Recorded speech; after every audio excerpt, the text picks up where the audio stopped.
Doctor Nishi, senior IVF specialist from prime IVF. आज हम discuss करेंगे वेजाइनल डिस्चार्ज, जिसको सफ़ेद पानी और लुकोरिया भी कहते हैं। जो लेडीज पेशेंट होती हैं वो काफ़ी घबरा जाती हैं, कहती हैं हमें तो वेजाइनल डिस्चार्ज हो रहा है और इसी की वजह से हम कंसीव नहीं कर पा रहे हैं। तो आज मैं आपको बताऊंगी जो वेजाइनल डिस्चार्ज होता है वो नॉर्मल भी होता है और एबनॉर्मल। कब इसको नॉर्मल कहेंगे और कब इसको एबनॉर्मल कहेंगे, आज हम इसी के बारे में डिस्कस करेंगे। जैसा कि आप सब जानते हैं, जो वेजाइना होती है वो एक जेनाइटल ऑर्गन है, जेनाइटल सिस्टम का पार्ट होता है। आपके जेनाइटल सिस्टम में 2 ओवरी, ट्यूब्स, यूट्रस और वेजाइना होती है। जैसा कि आपको पता है, जो हमारी खाने की नली एलिमेंट्री कैनाल होती है, उसका सबसे बाहर का पार्ट जो होता है वो माउथ होता है। जो माउथ होता है वो हमेशा वेट रहता है और उसमें सलाइवा सिक्रीट होता रहता है, जो कि आपके खाने को थोड़ा मिक्स करने में और उसको चबाने में हेल्प करता है। इसी तरह से जो वेजाइना होती है वो भी हमेशा वेट रहती है, गीली रहती है, क्योंकि वेजाइना की जो दीवारें होती है उसमें कुछ ग्लैंड्स होती हैं। इसके अलावा सर्विक्स, जो कि यूट्रस बच्चेदानी का मुंह है, वो भी वेजाइना में खुलता है, उसमें भी कुछ ग्लैंड्स होती हैं। तो ये ग्लैंड्स जो होती हैं वो सिक्रीशन करती है और ये सिक्रीशन होता है, उसमें कुछ डेड सेल्स होती हैं, एपिथेलियल सेल होती है, कुछ बैक्टीरिया होते हैं जैसे कि लैक्टोबैसिलस बैक्टीरिया, जो कि लैक्टिक एसिड सिक्रीशन करते हैं। इससे क्या होता है, जो वेजाइना की पीएच है वो एसिडिक रहती है और मेंटेन रहती है। तो वेजाइना के जो सिक्रीशंस होते हैं इन ग्लैंड के द्वारा, उससे क्या होता है कि वेजाइना क्लीन रहती है, हेल्दी रहती है और वेट रहती है, लुब्रिकेट रहती है। जब आप इंटरकोर्स करते हो तो उसमें आपको पेन नहीं होता है। तो इस तरह से जो वेजाइनल डिस्चार्ज है वो होना बहुत ज़रूरी है। पर ये जो वेजाइनल डिस्चार्ज है ये आपके अलग अलग टाइप पे अलग अलग होता है।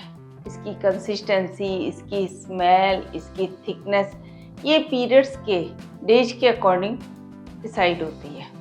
जैसे कि आपके पीरियड्स से पहले और उसके बाद में हमेशा ये बहुत कम अमाउंट में होता है। वेजाइनल डिस्चार्ज थिक होता है, कर्ड लाइक होता है, वाइट होता है और उसमें कोई स्मेल नहीं होती। और जैसे आपके पीरियड्स के डेज आगे बढ़ते हैं, यानी कि मिड साइकिल में जब आपका एग निकलने वाला होता है, ओवुलेशन होने वाला होता है, तो ये कॉपियस होता है, यानी कि काफ़ी मात्रा में हो जाता है, बहुत थिन हो जाता है, वाटरी हो जाता है, पानी के जैसा हो जाता है, साथ में इसमें स्टिकी हो जाता है, मतलब कि स्पंजी हो जाता है।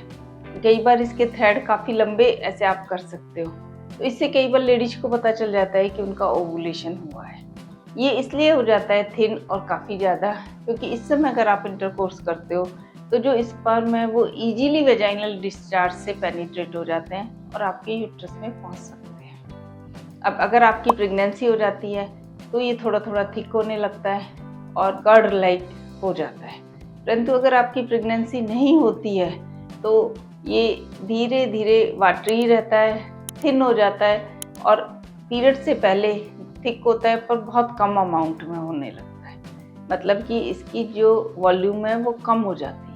अब हम बात करते हैं एबनॉर्मल डिस्चार्ज की। जो मैंने अभी बताया था आपको वो नॉर्मल डिस्चार्ज था। अब एबनॉर्मल डिस्चार्ज क्या होता है? अगर आपके वेजाइना से जो डिस्चार्ज हो रहा है वो येलो कलर का है, ग्रीन कलर का है, ब्राउनिश है, या फिर इसके अलावा उसमें ब्लड स्टेन आ रहा है, तो उसको हम एबनॉर्मल डिस्चार्ज कहते हैं। अब ये एबनॉर्मल डिस्चार्ज क्यों होता है? कई बार ये देखा गया है कि इन्फेक्शन की वजह से, या फिर कोई आपके इस तरह की कोई पॉलिप हो रहा है वेजाइनल की सर्विक्स के मुंह पे, या कुछ ऐसी एबनॉर्मलिटी हो रही है, तो उसकी वजह से कई बार क्या होता है, जब आप इंटरकोर्स करते हो उसके बाद आपको ऑन एंड ऑफ ब्लीडिंग हो जाती है।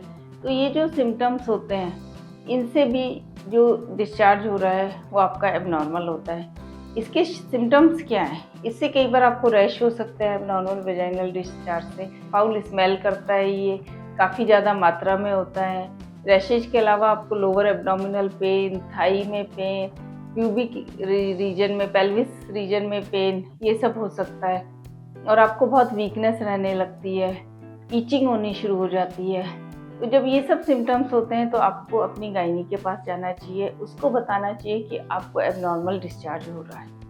अगर वो देखती है कि आपका एबनॉर्मल डिस्चार्ज में फाउल स्मेलिंग है, कलर थोड़ा डिफरेंट आ रहा है, तो वो उसको इंस्पेक्शन करती है, उसको टेस्ट के लिए भेजती है, वेजाइनल स्वैब लेती है और इसके बाद उसके अकॉर्डिंग वो जो भी इन्फेक्शन हुआ है उसके हिसाब से आपको एंटीबायोटिक देती है। कई बार देखा गया है कि आपको मीनोपॉज के बाद भी स्पॉटिंग होती है, ब्लीडिंग होती है, ब्राउन डिस्चार्ज होता है जो ऑन एंड ऑफ होता है, या इंटरकोर्स के बाद on end of vaginal bleeding होती है। तो कई बार आपके जो बच्चेदानी का मुंह होता है, जिसको हम सर्विक्स कहते हैं, उससे पेपिस्मियर लिया जाता है और रूल आउट किया जाता है कि आपको कोई कैंसर या मैलिग्नेंसी तो नहीं है। जब ये एब्नॉर्मल वेजाइनल डिस्चार्ज होता है तो आपको गायनी से ज़रूर मिलना चाहिए, क्योंकि कई बार क्या होता है, जिस इन्फेक्शन की वजह से आपको डिस्चार्ज हो रहा है वो सर्विक्स से यूट्रस में, ट्यूब में चले जाते हैं और आपकी इनफर्टिलिटी की प्रॉब्लम को बढ़ा सकते हैं। ट्यूब को बंद कर सकते हैं, यूट्रस में जो एडिशंस कर सकते हैं, जाले लगा सकते हैं, जिससे कि आपकी इनफर्टिलिटी की समस्या बढ़ सकती है। इसलिए इसका इलाज आपको जल्दी से जल्दी कराना चाहिए अगर आपको एबनॉर्मल वेजाइनल डिस्चार्ज हो रहा है और इसके सिम्टम्स आपके सामने आ रहे हैं। अब आप समझ गए होंगे कि आपका नॉर्मल डिस्चार्ज है या एबनॉर्मल डिस्चार्ज। आपको इससे संबंधित कोई भी प्रश्न पूछना है तो आप सजेशन बॉक्स में जाके पूछ सकते हैं या मुझे ईमेल कर सकते हैं। धन्यवाद।